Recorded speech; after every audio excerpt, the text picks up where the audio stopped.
मोर्शी तालुक्यात येत असलेल्या लिहिता येथे 10 ते 15 शेतकऱ्यांनी शिरसोली गावातून एका शेतकऱ्याकडून 7,000 रुपये क्विंटल प्रतिभावानं सोयाबीन बियाणे पेरणी करता आणले।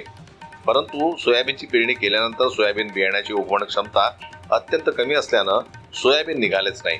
शेतकऱ्यांनी बियाणे जमिनीच्या वर नेण्याची वाट पाहत सोयाबीन पेरणीचा कालावधी देखील निघून गेला असल्यानं पेरणीपूर्वी शेतकऱ्यांचं लाखो रुपयांचं नुकसान झालं असल्याचं शेतकरी सांगतात।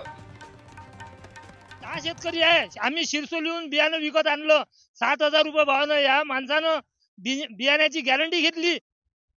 आम्ही हे शेतात बी पेरून चुकलो, शेतात एक दाना आला नाही, निघाला नाही, अजून आत्महत्या करण्याची वेळ आली आहे आमची। कुठून आणावं बियाण्यासाठी पैसे?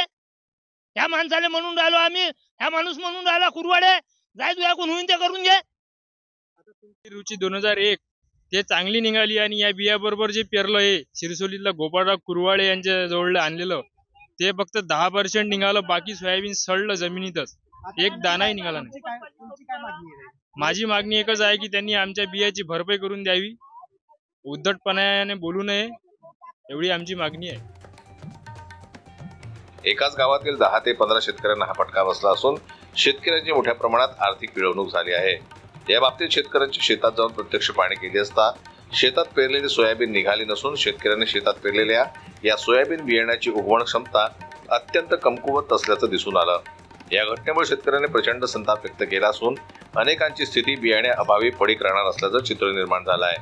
ज्या शेतकऱ्यांकडून बियाणे करता सोयाबीन आणली त्या शेतकऱ्यांना कमीत कमी बियाण्याचे पैसे वापस द्यावे अशी मागणी यावेळी शेतकऱ्यांनी केलेली आहे। जन्मताई न्यूज करता मोर्शीहून सोमेश्वर शहाणे यांची रिपोर्ट।